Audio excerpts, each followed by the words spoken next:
Hi friends, अस्सलाम वालेकुम। आज का हमारा टॉपिक है effect of reflection in transmission on wave properties, यानी रिफ्लेक्शन और ट्रांसमिशन में वेव की जो प्रॉपर्टीज होती हैं वो किस तरीके से चेंज होती हैं या नहीं होती।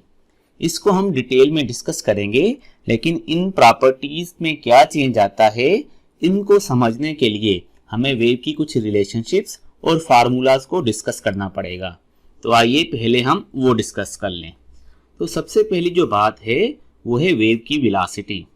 बेटा, वेलोसिटी का जो फार्मूला हमने मोशन वाले चैप्टर में पढ़ा है उसके मुताबिक वेलोसिटी होती है change in displacement upon change in time. In case of wave, जब वेव एक वेवलेंथ जितना ट्रेवल करती है इस रेड पॉइंट से इस रेड पॉइंट तक, इसको हम वेवलेंथ या लैम्डा से रिप्रेजेंट करते हैं। तो एक वाइब्रेशन में जो वेव ट्रेवल करती है वो एक वेवलेंथ होती है, और आपको पता है एक वाइब्रेशन में एक टाइम पीरियड जितना टाइम लगता है। यानी कि आप ऐसे समझो कि जब डिस्प्लेसमेंट वेवलेंथ जितना होता है तो टाइम एक टाइम पीरियड जितना लगता है। तो अगर हम ये वैल्यूज पुट कर दें तो डिस्प्लेसमेंट के बदले लैम्डा हो जाएगा, तो टाइम के बदले क्या लगेगा, कैपिटल टी यानी टाइम पीरियड। तो वेव की जो वेलोसिटी है वो बन जाएगी लैम्डा अपॉन टी। अब क्योंकि टाइम का रेसिप्रोकल जो होता है वो फ्रीक्वेंसी होती है, इसलिए वेलोसिटी म्यू लैम्डा भी हो जाएगी। फर्दर हमें पता है कि एंगुलर वेव नंबर, हम इसको ऑलरेडी डिस्कस करके आए हैं, वो बराबर होता है 2 पाई अपॉन लैम्डा। क्योंकि यहाँ पर 2 पाई कांस्टेंट है तो एंगुलर वेव नंबर और वेवलेंथ के दरमियान में इनवर्स रिलेशनशिप है, एक इंक्रीज होगा तो दूसरा डिक्रीज होगा।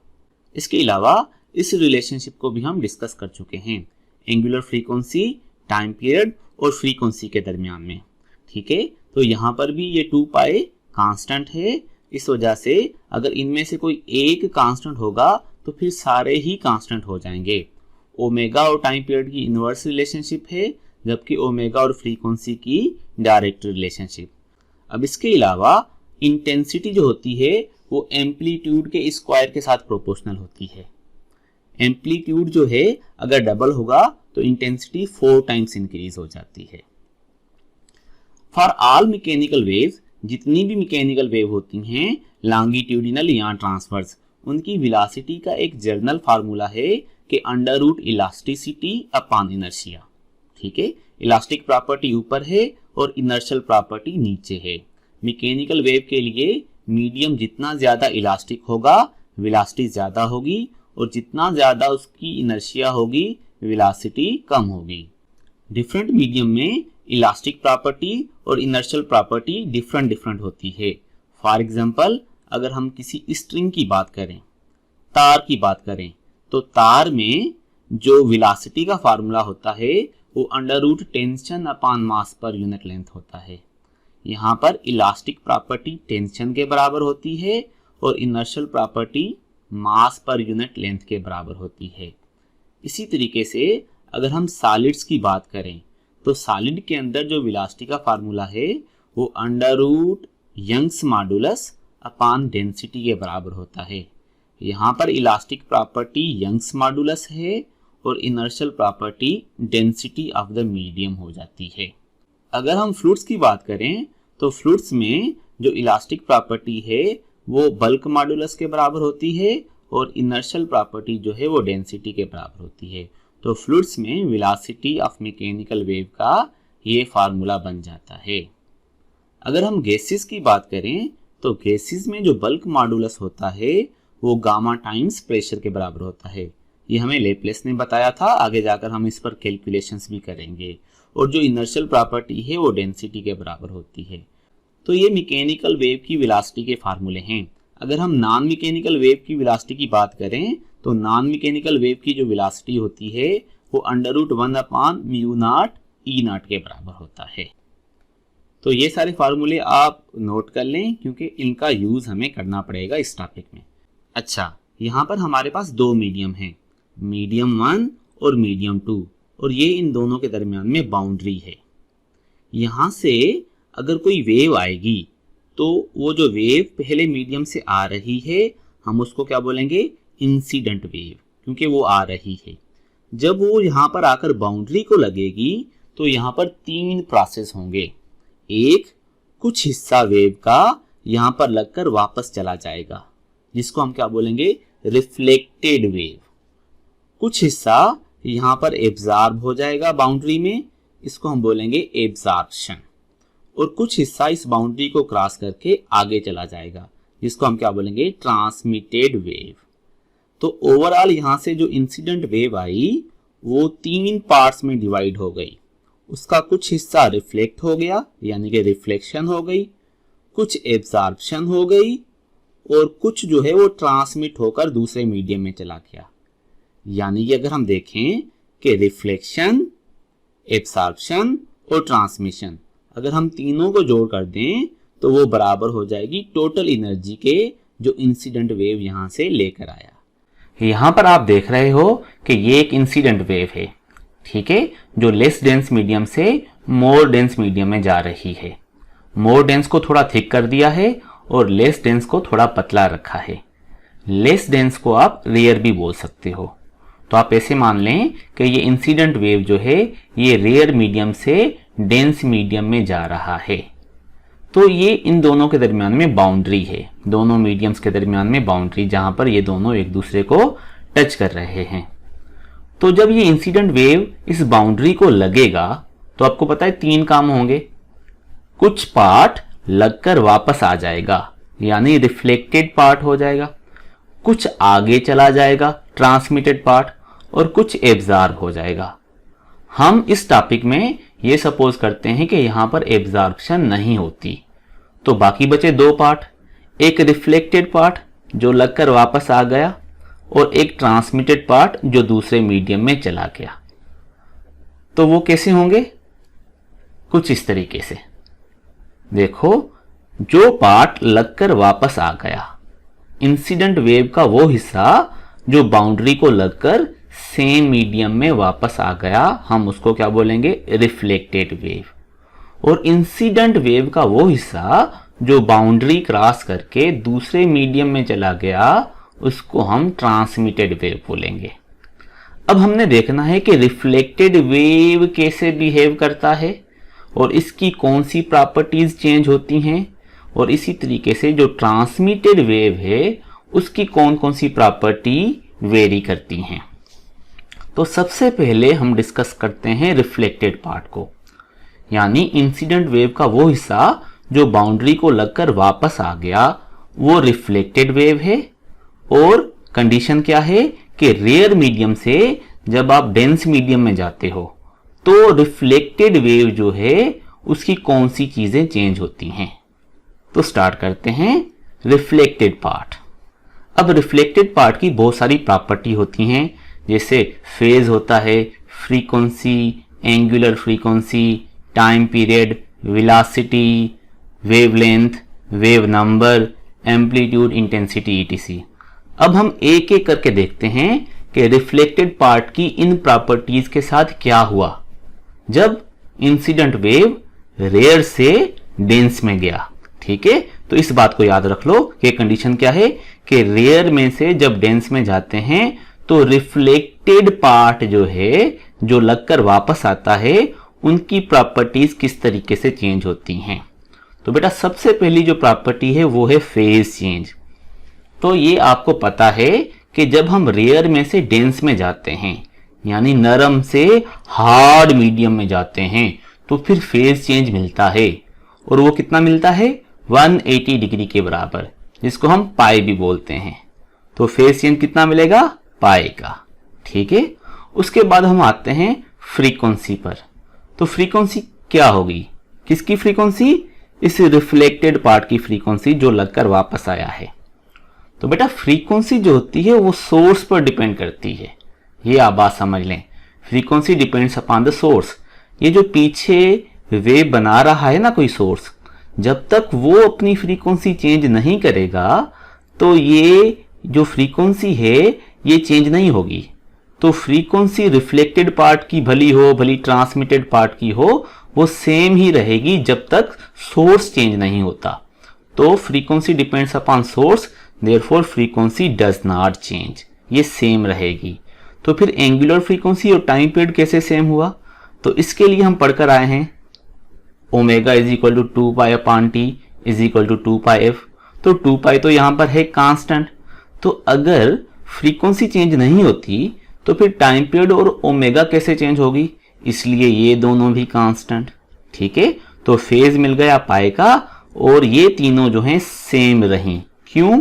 ये तीनों इसलिए सेम रहीं क्योंकि सोर्स सेम है। और ये क्यों? क्योंकि हम रेयर से डेंस मीडियम में गए हैं। ठीक है, अब हम आ जाते हैं वेलोसिटी पर। वेलोसिटी के साथ क्या होगा? आपको पता है वेलोसिटी जो है वो मीडियम पर डिपेंड करती है। Velocity depends upon medium. और हम किसकी वेलोसिटी देख रहे हैं? रिफ्लेक्टेड वेव की। और रिफ्लेक्टेड वेव जो है वो सेम मीडियम में आ जाती है। देखो इंसिडेंट वेव जिस मीडियम से गया तो रिफ्लेक्ट होके रिफ्लेक्टेड पार्ट उसी मीडियम में आ गया ना। तो सेम मीडियम में वेलोसिटी चेंज कैसे होगी? इसलिए वेलोसिटी तो सेम रहेगी। आई बात समझ में? तो फिर वेवलेंथ कैसे सेम? अब इसके लिए देखो कि v is equal to mu lambda होता है। फ्रीक्वेंसी चेंज हुई नहीं क्योंकि सोर्स सेम है, और वेलोसिटी भी चेंज नहीं हुई क्योंकि सेम मीडियम में आ गया रिफ्लेक्टेड वेव। तो फिर लैम्डा कैसे चेंज होगी? क्योंकि लैम्डा बराबर हो जाएगी v अपॉन फ्रीक्वेंसी। ये दोनों चेंज नहीं होते तो फिर लैम्डा भी चेंज नहीं होगी, सो लैम्डा भी सेम रहेगी। तो अब वेव नंबर को क्या होगा? तो वेव नंबर जो होता है वो 2 पाई अपॉन लैम्डा के बराबर होता है। अब इसमें 2 पाई कांस्टेंट है और वेवलेंथ चेंज नहीं हुई, तो फिर वेव नंबर भी सेम रहेगा। बाकी बचे एम्पलीट्यूड और इंटेंसिटी। अब एम्पलीट्यूड और जो इंटेंसिटी होती है ना, ये एनर्जी होती है। यहां पर आप देखो कि ये जो इंसिडेंट वेव था जो रेयर मीडियम से जब चला था तो इसके पास 100% एनर्जी थी। उस एनर्जी में से कुछ एनर्जी तो आगे चली गई ट्रांसमिटेड वेव में, ठीक है, और कुछ फिर पीछे आई। तो यहां पर ये जो रिफ्लेक्टेड वेव के पास एनर्जी है ये इंसिडेंट वेव जितनी तो नहीं होगी ना, कम होगी। ठीक है, तो लगने के बाद जब ये वापस आया तो क्योंकि इंसिडेंट वेव की कुछ एनर्जी ट्रांसमिटेड वेव में भी चली गई, तो रिफ्लेक्टेड वेव की जो एनर्जी है वो इंसिडेंट वेव के मुकाबले में कम होगी। इसलिए हमने क्या बोला कि एम्पलीट्यूड डिक्रीज हो गया। ठीक है, और जब एम्पलीट्यूड डिक्रीज हुआ तो इंटेंसिटी ने भी डिक्रीज होना है।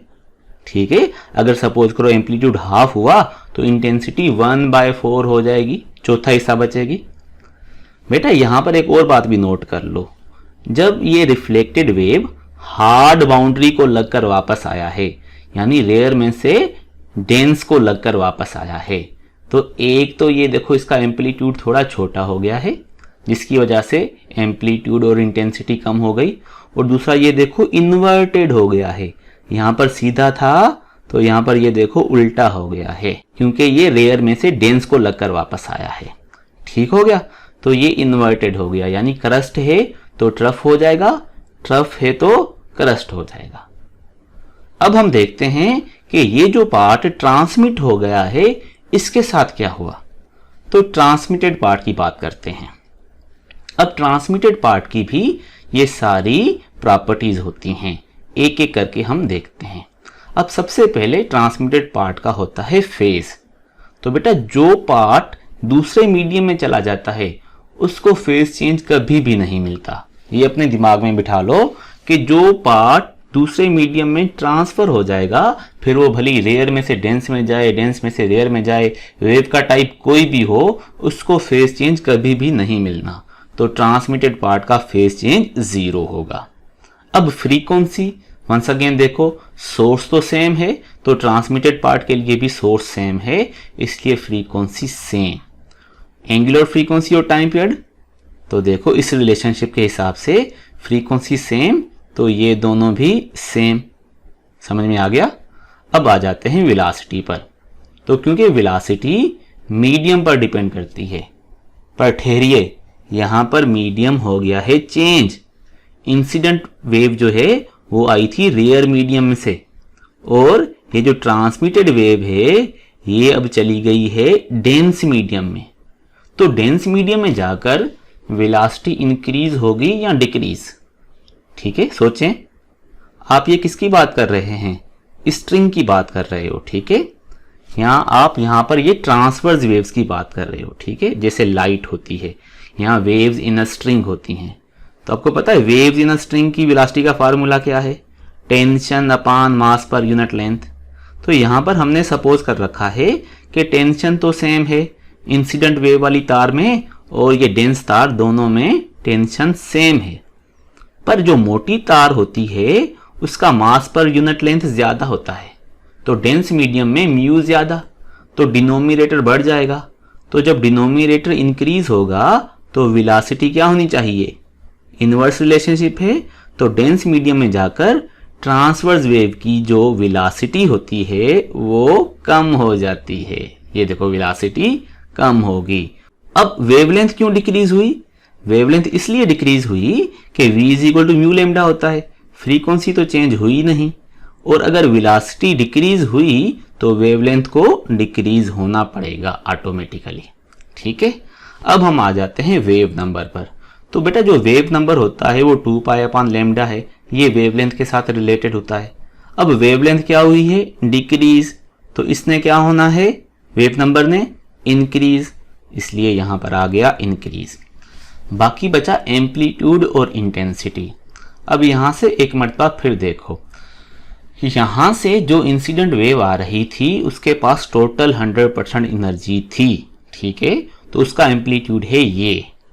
अब जब ये प्रोसेस हुआ तो कुछ वेव पीछे आ गई, 100% में से कुछ एनर्जी तो पीछे चली गई ना। तो ट्रांसमिटेड वेव में तो energy as compare to incident wave कम गई, इसलिए थोड़ी एनर्जी तो थोड़ा एम्पलीट्यूड बनाएगी, इसलिए ट्रांसमिटेड वेव का भी एम्पलीट्यूड क्या हो जाएगा? डिक्रीज। तो एम्पलीट्यूड डिक्रीज तो इंटेंसिटी भी ऑटोमेटिकली डिक्रीज हो जाएगी। तो इस तरीके से हमने आराम आराम से ये समझा कि जब इंसिडेंट वेव रेयर से डेंस मीडियम में जाता है तो फिर जो रिफ्लेक्टेड पार्ट होता है उनकी प्रॉपर्टीज कैसे चेंज होती हैं, और जो ट्रांसमिटेड पार्ट होता है उसकी प्रॉपर्टीज कैसे चेंज होती हैं। अगर इंसिडेंट वेव मोर डेंस मीडियम से लेस डेंस मीडियम की तरफ आता है, ठीक हो गया, इस तरफ थिक है और इस तरफ थिन है, तो फिर क्या होगा? वंस अगेन कुछ हिस्सा इंसिडेंट वेव का बाउंड्री को लगकर रिफ्लेक्ट हो जाएगा और सेम मीडियम में आ जाएगा, और कुछ हिस्सा जो है वो आगे चला जाएगा, ट्रांसमिट हो जाएगा दूसरे मीडियम में। एक्चुअली एब्जॉर्प्शन भी होती है, लेकिन हम एब्जॉर्प्शन को डिस्कस नहीं कर रहे। तो रिफ्लेक्टेड पार्ट के साथ क्या होगा और ट्रांसमिटेड पार्ट के साथ क्या होगा, हम एक एक करके देखते हैं। तो सबसे पहले रिफ्लेक्टेड पार्ट, और ये रिफ्लेक्टेड पार्ट की सारी वेव प्रॉपर्टीज। फेज चेंज के साथ क्या होगा? तो रिफ्लेक्टेड पार्ट क्योंकि डेंस मीडियम से रेयर मीडियम को लगकर वापस आया है, इसलिए अब इसको फेज चेंज नहीं मिलेगा। समझ में आया? अगर वेव रेयर में से डेंस को लगकर वापस आती है तो पाई का फेज डिफरेंस मिलता है, पर अगर डेंस में से रेयर को लगकर वापस आए तो फिर फेज चेंज नहीं मिलता। जैसे आप यहां पर देख रहे हो कि ये सीधा ही है, इन्वर्टेड नहीं हुआ। तो क्रस्ट है तो क्रस्ट रहेगा, ट्रफ है तो ट्रफ रहेगा। अब आते हैं फ्रीक्वेंसी पर। फ्रीक्वेंसी क्योंकि सोर्स पर डिपेंड करती है और सोर्स चेंज हुआ नहीं है, इसलिए फ्रीक्वेंसी सेम। और according to this relationship time period और एंगुलर फ्रीक्वेंसी भी सेम रहेगी, क्योंकि ये 2 पाई कांस्टेंट है। समझ में आ गया? तो अब हम वेलोसिटी को देखते हैं। किसकी वेलोसिटी? रिफ्लेक्टेड पार्ट की वेलोसिटी। क्योंकि बेटा रिफ्लेक्टेड पार्ट सेम मीडियम में आ गया है, इसलिए इसकी वेलोसिटी सेम होगी।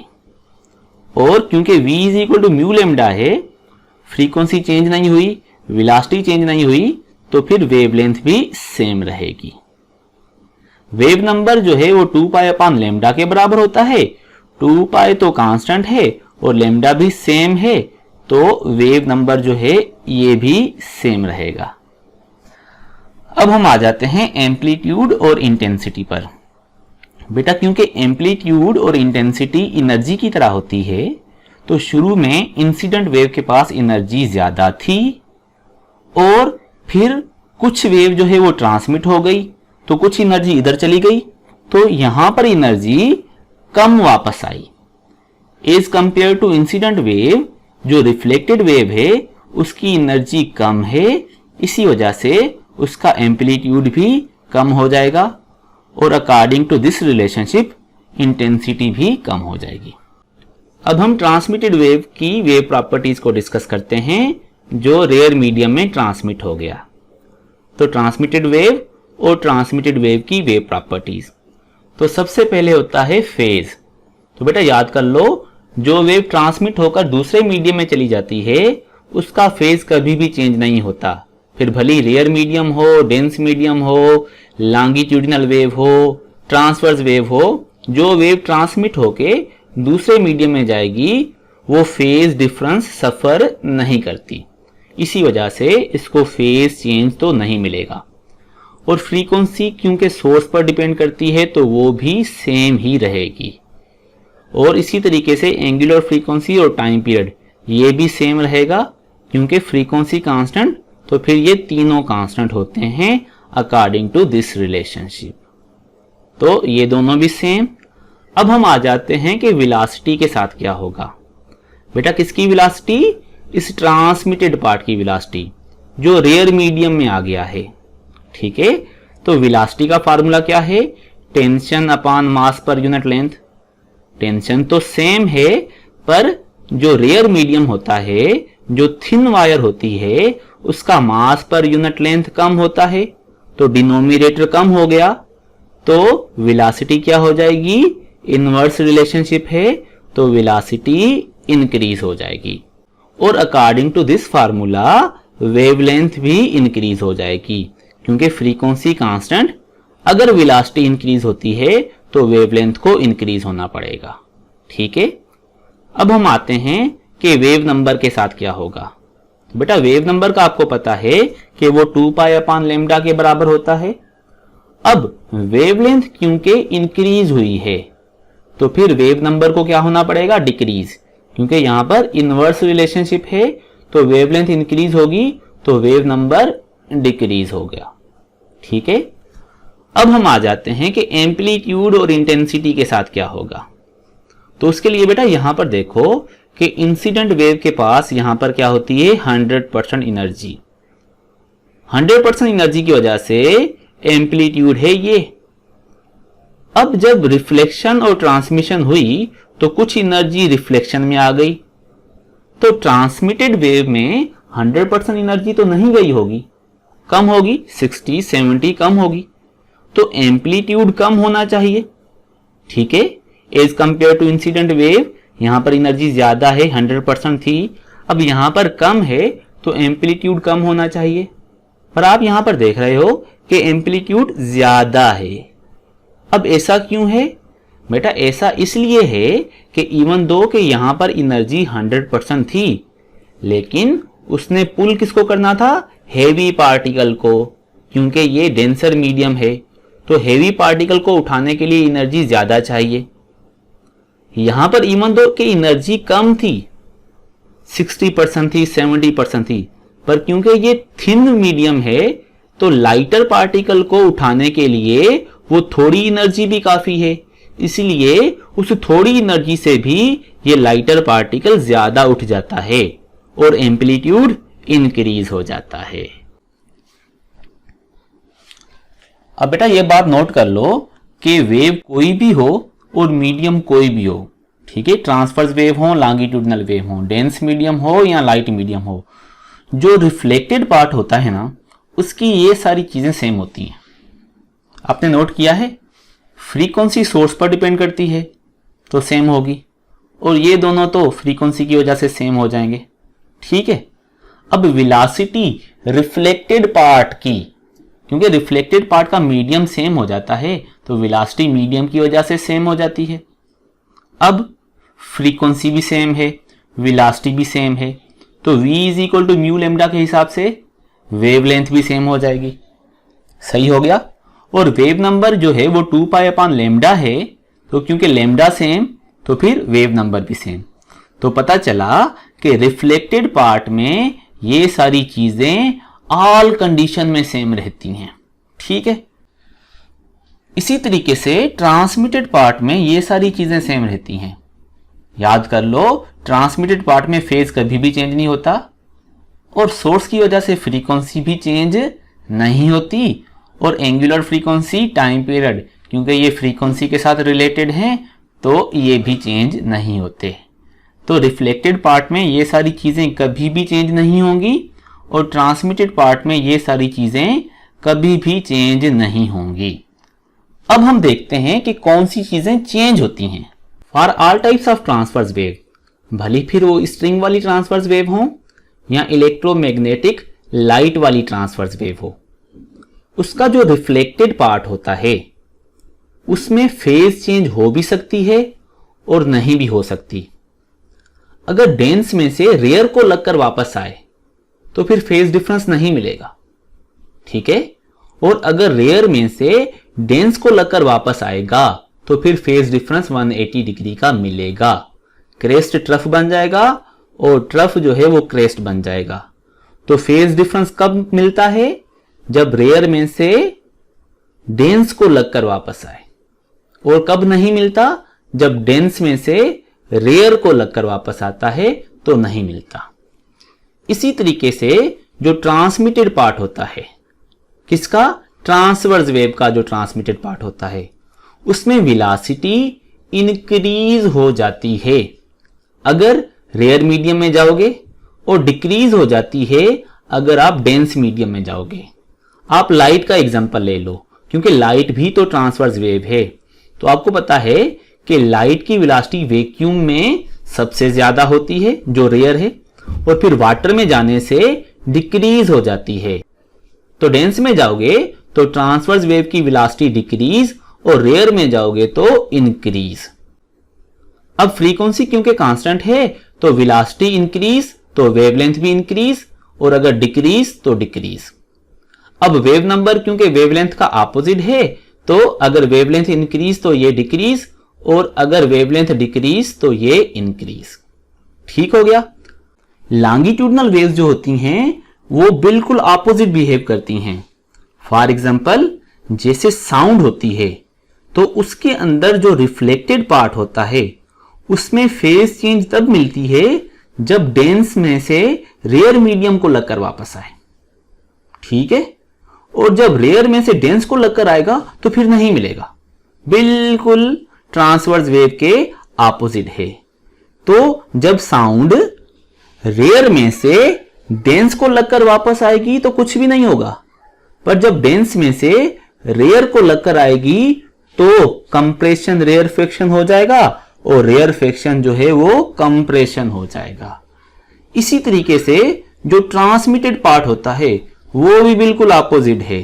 अब देखो, वेलोसिटी जो है लॉन्गिट्यूडिनल वेव की वो डिक्रीज होती है रेयर मीडियम में और इंक्रीज होती है डेंसर मीडियम में। आप साउंड को ले लो, एयर क्योंकि रेयर है तो एयर में साउंड की वेलोसिटी कम होती है, और सॉलिड और लिक्विड्स क्योंकि डेंसर हैं तो उसमें वेलोसिटी इंक्रीज होती है। तो आपने बिल्कुल ऑपोजिट सोचना है जब आपको लॉन्गिट्यूडिनल या साउंड वेव के बारे में बोलता है। तो फिर ट्रांसवर्स वेव के जो हमने टेबल पढ़े हैं उनको बिल्कुल हमने ऑपोजिट करके सोचना है। चलो इस बात को मैं एग्जांपल के जरिए समझाता हूं। आपको एक क्वेश्चन आता है, when sound goes from air to water what happens to its reflected part and transmitted part. ठीक है, कि जब साउंड एयर में से वाटर में जाती है तो बताओ रिफ्लेक्टेड पार्ट और ट्रांसमिटेड पार्ट किस तरीके से इफेक्ट होगा। तो पहली बात जो नोट करने वाली है वो है साउंड। ठीक है, तो साउंड क्योंकि लॉन्गिट्यूडिनल वेव है और हमने जो टेबल पढ़े हैं वो ट्रांसवर्स वेव के हिसाब से हैं, तो पहली बात यह है कि उनको उल्टा करना पड़ेगा। दूसरी बात जो नोट करने वाली है कि वो एयर में से वाटर में गई है, यानी रेयर में से डेंस में गई है। तो हमें रेयर में से डेंस वाला टेबल नहीं, डेंस में से रेयर वाला टेबल पढ़ना पड़ेगा। तो इस प्रॉब्लम को सॉल्व करने के लिए हम ये वाला टेबल यूज करेंगे जो डेंसर से रेयर वाला है। एक्चुअली साउंड तो एयर में से वाटर में गई है, यानी रेयर में से डेंस में गई है, पर क्योंकि हमने टेबल को ऑपोजिट करना है तो हम डेंस से रेयर वाला टेबल यूज करेंगे।